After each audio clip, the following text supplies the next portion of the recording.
Retribution, the latest Liam Neeson thriller movie. And I guess the best thing that I can say about it is that it is not another Taken movie. I know there have been a lot of jokes about him being a man with a particular set of skills and apparently a very small set of acting skills.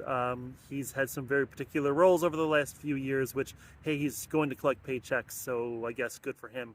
If we're still paying to see the movies, then make them and make some money. I go back to him, Michael Collins and Rob Roy, and like these really defining movies, and he's just not doing that lately. This movie doesn't really make a whole lot of sense. He's a hedge fund manager, some sort of finance manager, who is making money but not making money. His clients are starting to lose money, except he's the man who can keep them there.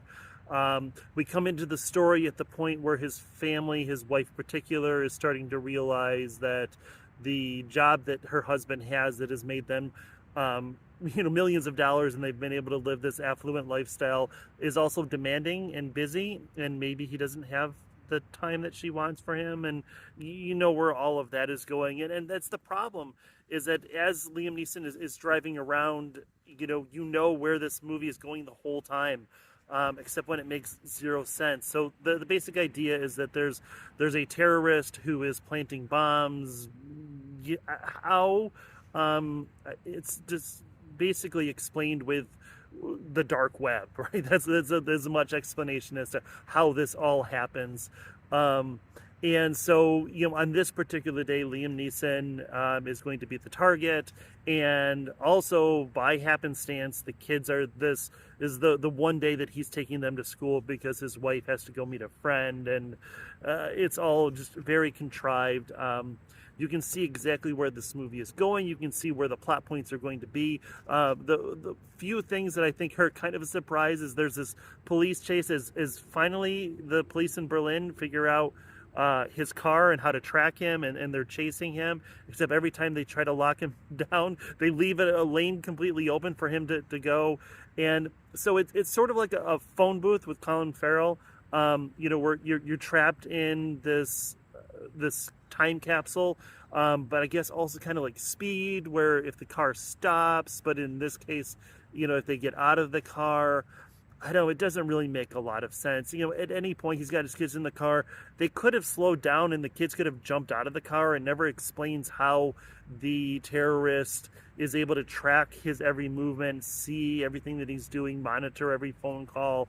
None of that really makes sense. And, as it goes through and we kill random people that we don't really know, Matthew Modine is in this movie as well, and he's the best friend and also boss or co-worker or partner or something. It doesn't make sense. And they've apparently been siphoning money, and they've got this account of 208 million euros that maybe has some significant number. I don't know. They say it about 1 billion times in the movie, that the terrorist is trying to get to.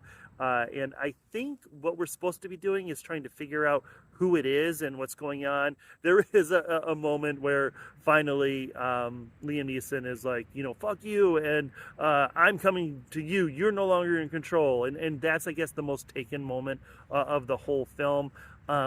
But overall, there's very little control. It is a movie that, like I said, it's within a pocket, and I guess it does well within that pocket.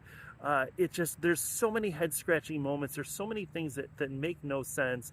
And overall, it's just kind of a forgettable movie. It's a movie that probably would have been fine on a straight to a Netflix or Hulu or Amazon or whatever.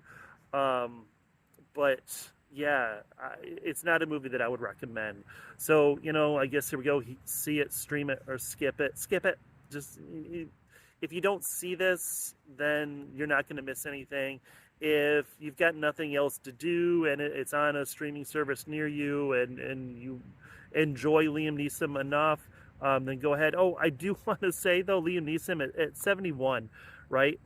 In this movie, he's got 2 kids. The girl is maybe 10 or 11. Of course, she acts like she's 5 or 6 because the writing in this movie and the dialogue is just stupid.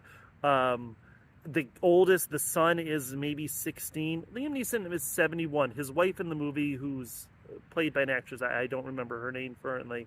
Um, Imagine, she's about the same age.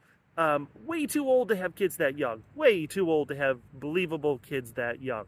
So anyway, but I guess that kind of just par for the course. There's a lot of this movie that just is not believable. It's forgettable. So yeah, go ahead, skip this movie. And I have no idea even what's up next. Hopefully something better, but I will see you all after the movie. Thank you all. You do appreciate everyone who is watching. Please comment below. Let me know what you think, and like, share, subscribe, do all that YouTube stuff. I appreciate it. Thank you.